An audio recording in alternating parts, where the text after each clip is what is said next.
Oi pessoal, como vocês estão? Já estamos mais de um mês na quarentena, hein?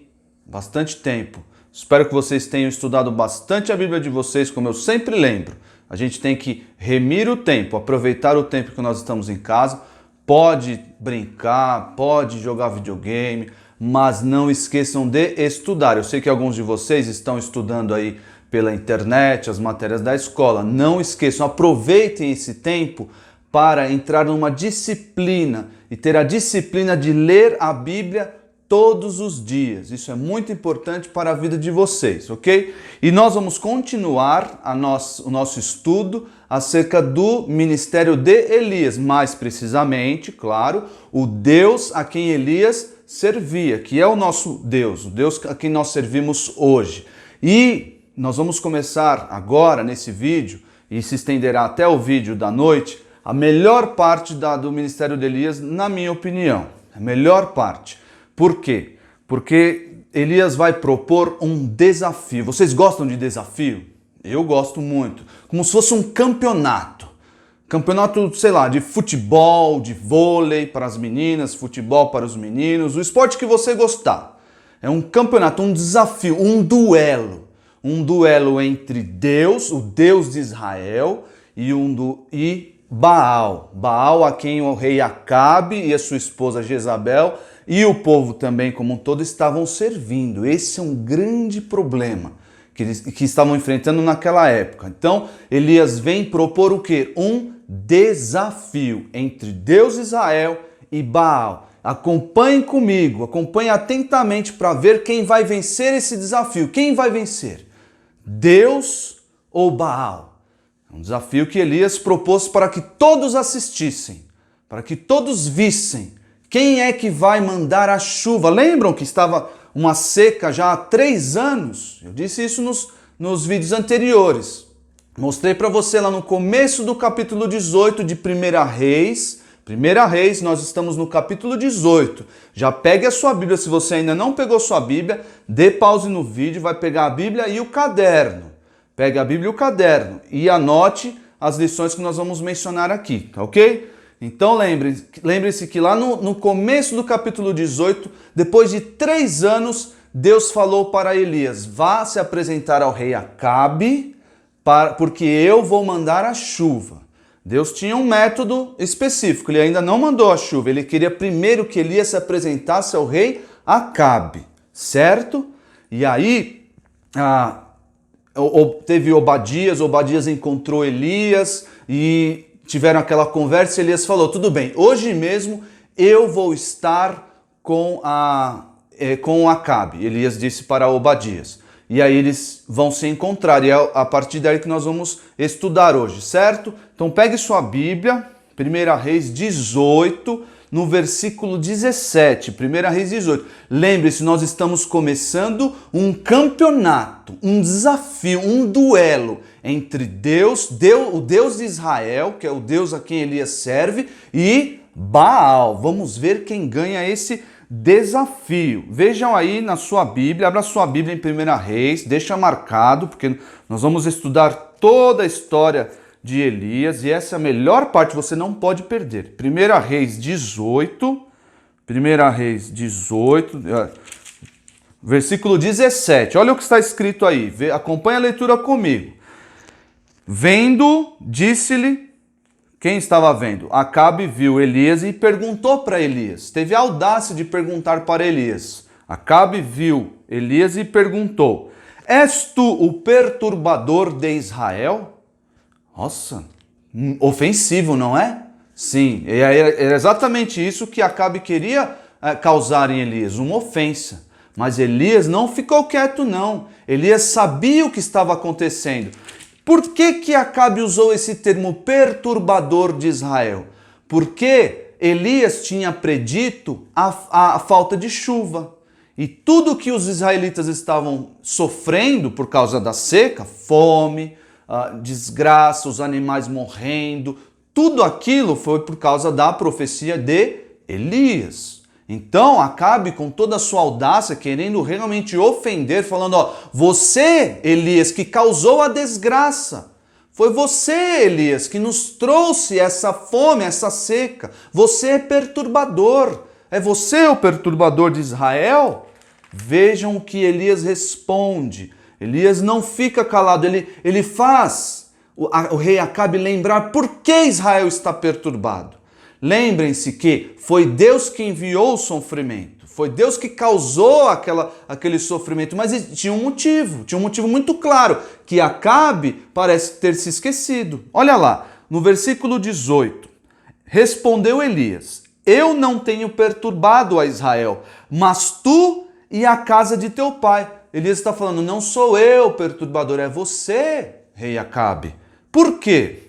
Porque deixaste os mandamentos do Senhor e seguistes os Baalins. Vocês lembram lá da primeira lição do capítulo 16? No capítulo 16, o rei Acabe casou com Jezabel, Jezabel que era de um povo estranho, era dos fenícios ou dos sidônios, era de um povo estranho ao povo de Israel, foi lá, casou com essa mulher e além de casar com uma estrangeira, trouxe o Deus pagão dela para Israel e fez todo o povo adorar Baal. Então, por causa disso, Deus se enfureceu, Deus se indignou e enviou a seca, de modo a punir Israel por causa dessa idolatria. Então, Elias está fazendo aqui um lembrete. E por falar em lembrete, eu quero que vocês prestem bem atenção, porque até o versículo 40 deste mesmo capítulo, Elias vai fazer diversos lembretes. Elias, de modo bem gráfico, de modo bem representado ali por coisas, por objetos, ele vai fazer Israel lembrar de muitas coisas. Lembrar daquilo que eles esqueceram.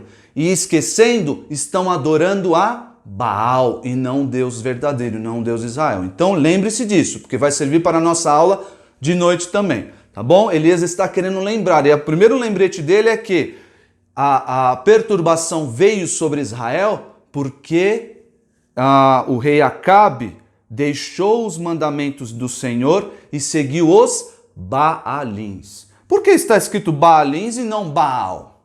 Muito interessante esse detalhe aqui. Baalins não é que ele está usando o diminutivo de Baal. Tem o Baalão, o Baal e o Baalim, que é o pequenininho. Não é isso. Baalim no hebraico é o plural de Baal. E por que Elias utiliza aqui o plural e não falar você, rei Acabe, está seguindo Baal? Porque existia sim na cultura antiga diversas entidades ou diversas formas para Baal. Este Baal aqui a quem eles adoravam era o Deus, por assim dizer, responsável pela chuva, responsável pela prosperidade, responsável ali pela colheita. E assim como tinha o Baal responsável por outras questões da natureza, existia o Baal que era responsável pelo sol, mais ou menos como nós vemos aí na mitologia grega, que tem o deus da guerra, tem o deus Zeus, que é responsável pelo sol, é o maioral, e tem o deus do mar, que é, esqueci o nome agora, mas vocês devem saber aí qual que é o deus do mar na mitologia grega. Aqui é a mesma coisa. E ele está, de certo modo, mostrando que Baal, ou Baalins, Baalins sendo o plural de Baal, não corresponde ao Deus verdadeiro. Porque o Deus verdadeiro é único. O Deus verdadeiro é somente um. Quem é? O Deus de Israel.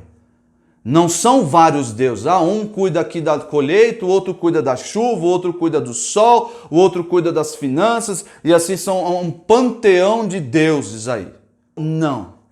O Deus de Israel cuida de tudo, porque ele é soberano. Essa é a nossa lição de todo o ministério de Elias, mostrando que Deus é superior, Deus é soberano, Deus controla todas as coisas.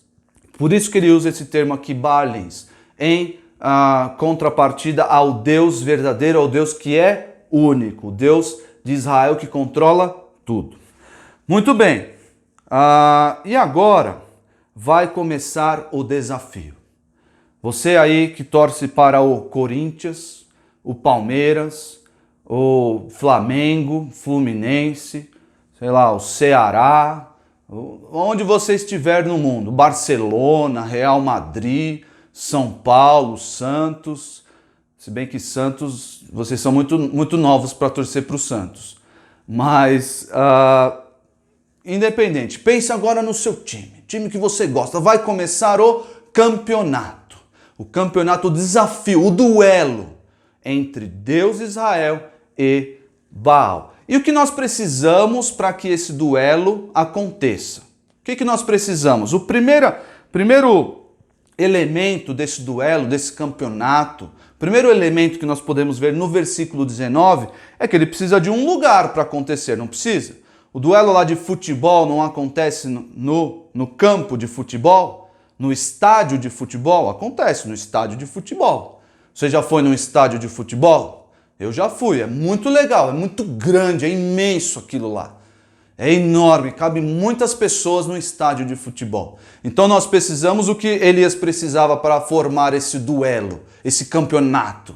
Precisava de um lugar. E aí vejam o versículo 19. Agora, pois, manda ajuntar a mim todo Israel no Monte Carmelo, como também os 450 profetas de Baal e os 400 profetas do poste ídolo que comem da mesa de Jezabel. Então vejam aqui, o primeiro elemento do duelo, do desafio entre Deus e Baal é o lugar. Onde vai acontecer este duelo, este desafio? Vai acontecer no Monte Carmelo. Por que o Monte Carmelo? Por causa de duas coisas. É importante, não é qualquer motivo, vamos ali, porque ali é... Não. O Monte Carmelo ficava na divisa do reino de Israel com a Fenícia. Lembram da Fenícia? A Fenícia era o reino de onde veio Jezabel. Então ali no Monte Carmelo existia torcida para os dois lados. Existia os filhos de Israel e os fenícios estavam ali muito próximos. Então é como se se o São Paulo chamasse o Corinthians para um duelo e falasse, vamos fazer o nosso duelo, nossa partida lá no Itaquerão, lá no seu estádio Corinthians. Tá? Para você ficar tranquilo, para não falar que tem marmelada. Nós vamos fazer o duelo na sua casa, no seu estádio. É como se o Fluminense chegasse para o Flamengo, vamos fazer o duelo lá no Maracanã, na sua casa. Então o Monte Carmelo servia assim como casa ali de adoração de Baal, os deuses pagãos da Fenícia e agora Israel que estava adorando os deuses pagãos, mais precisamente Baal. Tá? Isso era bom para quem? Era bom para os profetas de Baal. Poxa, estamos em casa. Monte Carmelo, estamos em casa. É vantagem para nós. Então Elias, muito perspicaz, movido por Deus, claro, falou, o duelo vai ser na casa de vocês. Vai ser lá no Monte Carmelo. Vejam aí na ilustração que vai aparecer para vocês, na foto que vai aparecer, o Monte Carmelo funcionava mais ou menos assim.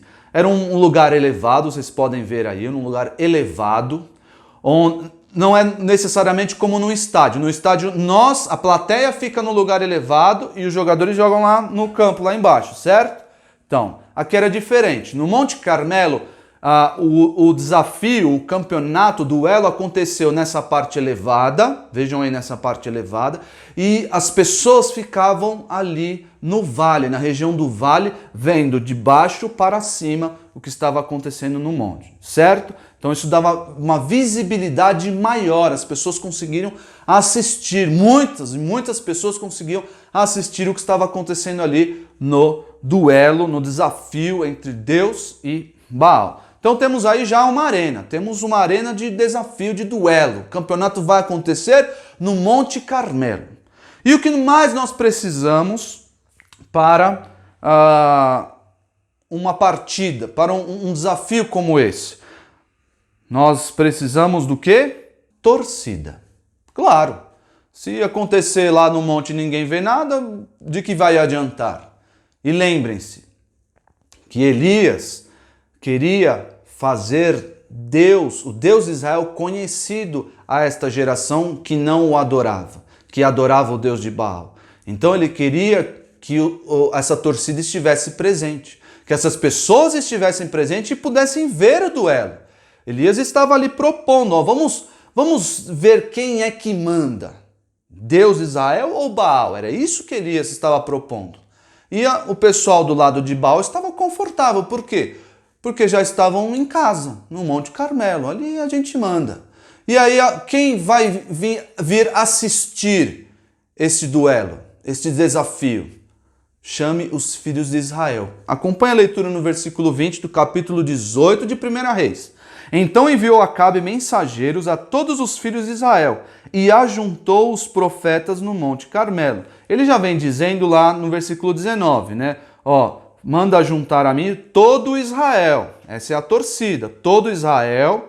Também os 450 profetas de Baal, os 400 profetas do poste ídolo que comem da mesa de Jezabel. E aí o que aconteceu no versículo 20? Então enviou Acabe mensageiros a todos os filhos de Israel e ajuntou os profetas no Monte Carmelo. Estavam todos lá.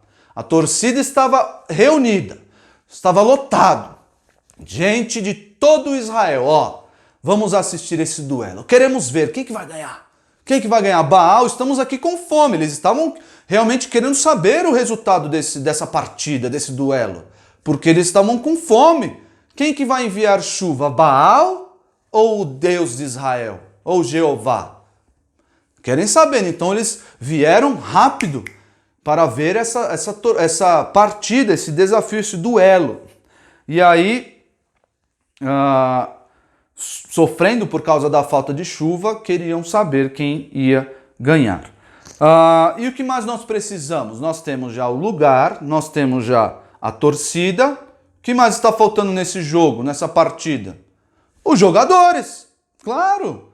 Os times que vão duelar ali. Era Baal versus o Deus de Israel versus Baal, mas eles precisavam ver ali o time em campo. Claro, e que time era esse? Veja o versículo 21. Então Elias se chegou a todo o povo e disse: até quando cocheareis entre dois pensamentos? Se o Senhor é Deus, seguiu. Se é Baal, seguiu. Porém o povo nada lhe respondeu. Guarda esse versículo aqui, eu vou falar sobre ele daqui a pouco. O versículo que eu quero apontar para vocês, mostrando quem que ia duelar, qual era o time que ia entrar em campo, é no versículo 22. Então disse Elias ao povo: só eu fiquei dos profetas do Senhor, e os profetas de Baal são 450 homens. Quais eram os times? Do lado de Deus, do lado de Jeová, o Deus de Israel, é Elias, sozinho, só Elias lá.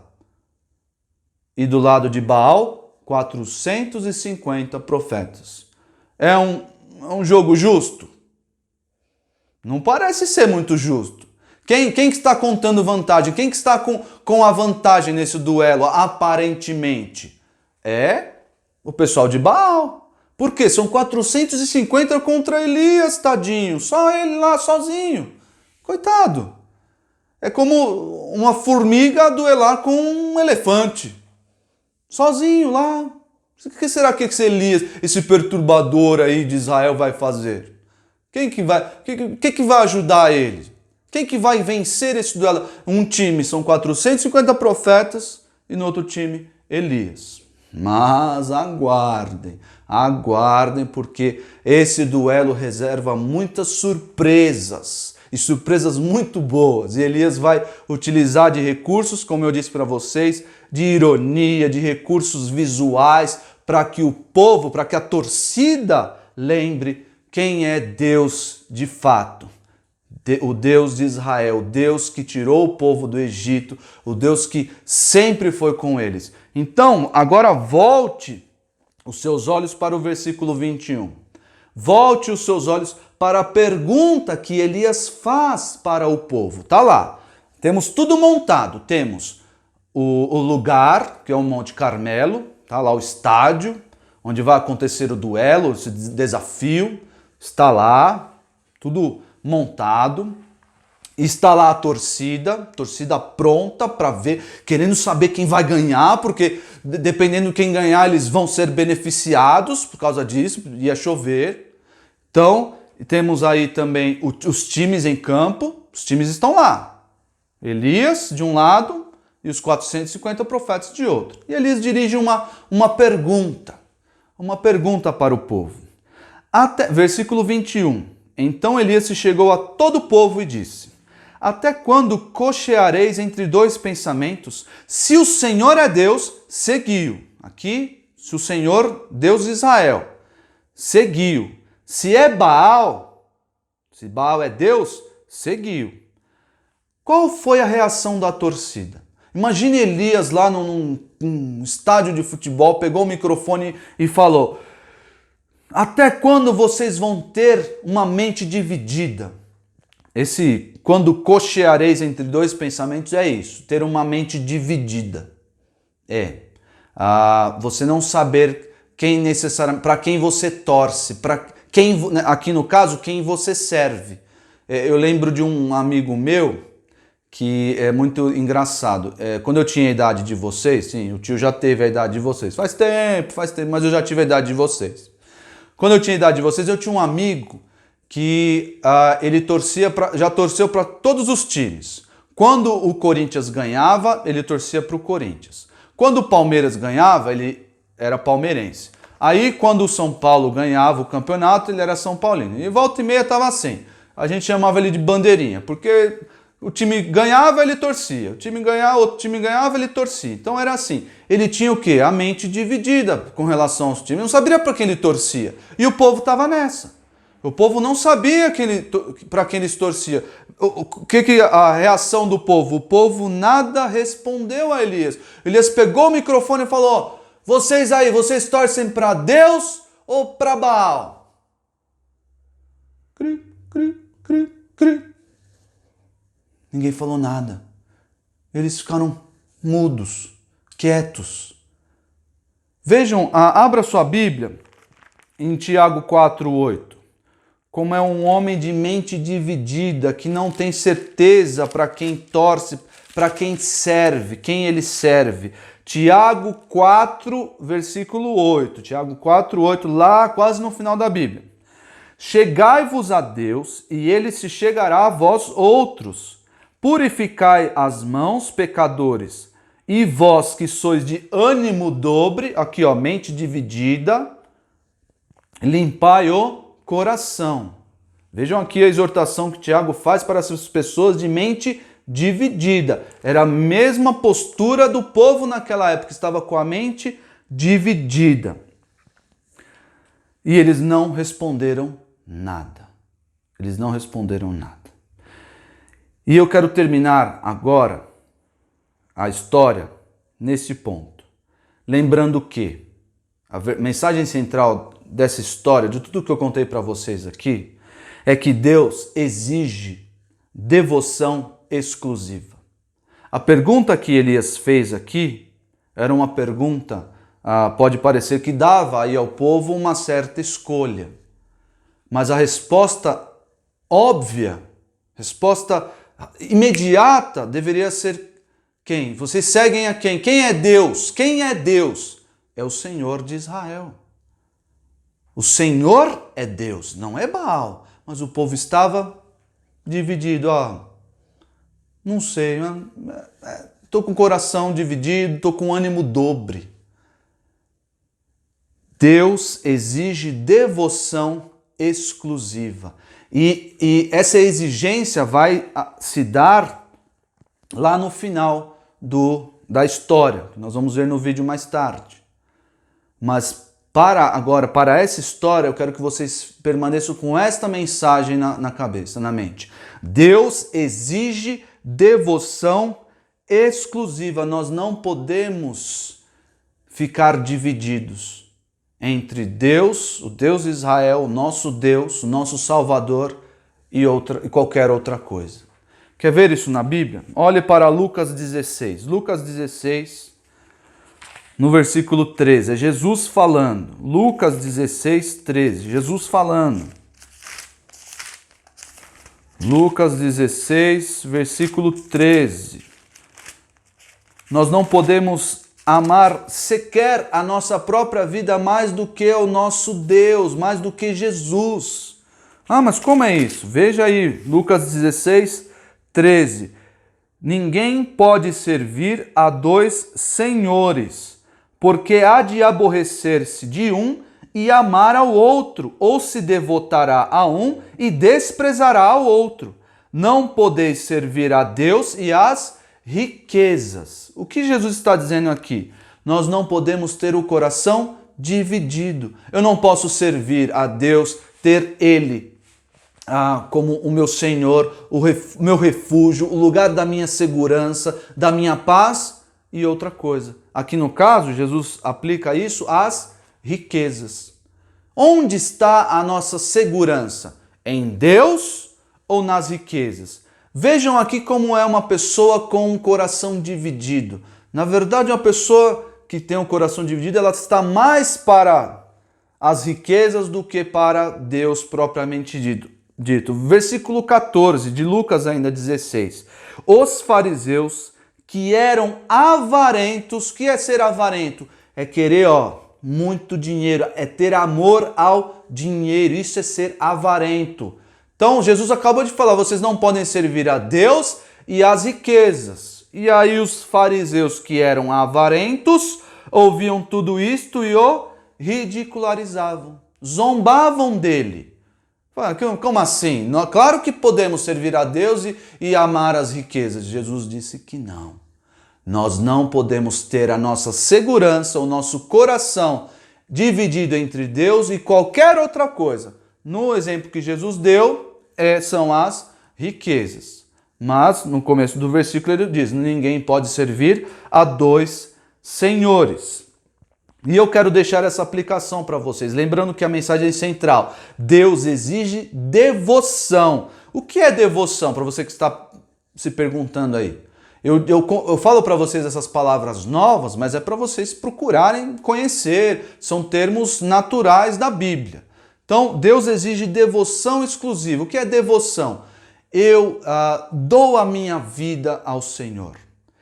Tudo, a minha segurança, a minha felicidade está em quem? Em Deus. Somente nele. Não está mais em nenhum outro lugar. Se eu perder o meu dinheiro, eu vou continuar servindo a Deus? Sim, porque meu coração não está dividido.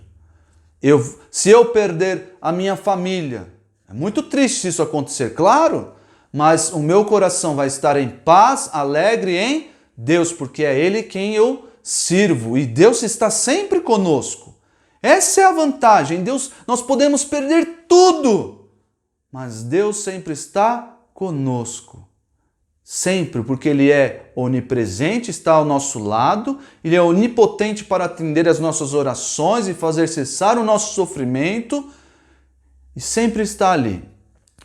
E Jesus disse que estaria conosco até a consumação dos séculos. O nosso coração não pode estar dividido. O povo de Israel estava dividido, mas nós não podemos.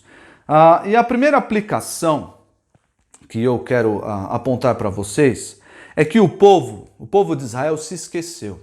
O povo de Israel se esqueceu de quem era o Deus de Israel. Sim, ao longo de toda a história, Elias vai fazer lembretes, como eu disse para vocês. Elias vai lembrar o povo de quem era o Deus de Israel. O Deus que tirou eles do Egito, o Deus que os livrou durante o deserto com muitas maravilhas, deu o maná no deserto, sustentou eles no deserto.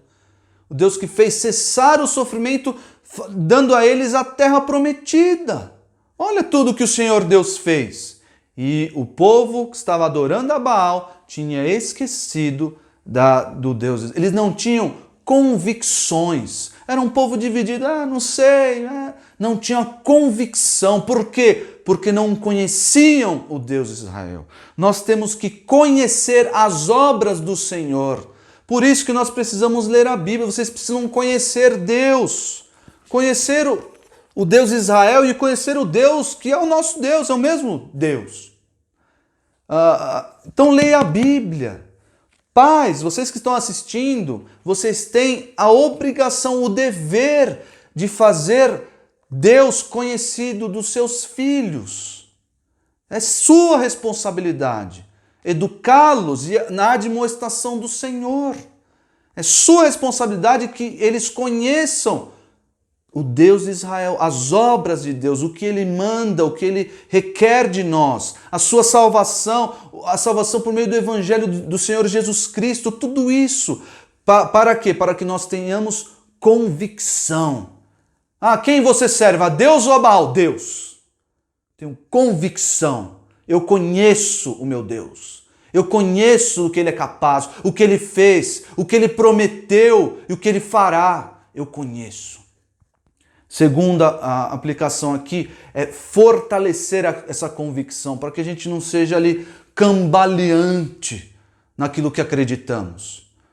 Vocês, crianças, alguns já estão na escola, bom, todos estão na escola, espero, mas alguns já estão num tempo mais avançado e já estão recebendo aí convite dos amiguinhos para fazer coisas erradas. Vamos ali cabular a aula, vamos ali desrespeitar o professor, vamos ali, fique com aquela menininha. Dá um beijo naquele outro rapaz ali. Quando não, coisas mais absurdas. Sim, vocês já estão recebendo esses convites e vocês precisam ter firmeza nas suas convicções, sabendo não, dizendo não a esses convites. E sabendo por que vocês dizem não, porque eu sirvo a Deus. E Deus requer de mim pureza, retidão, que eu ande nos seus caminhos e que eu o conheça por meio da sua palavra.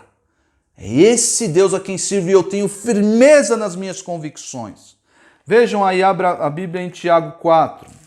Nós lemos já o versículo 8, estou encerrando. Tiago 4, no versículo 4 agora, não o versículo 8, o versículo 4. Tiago 4, 4.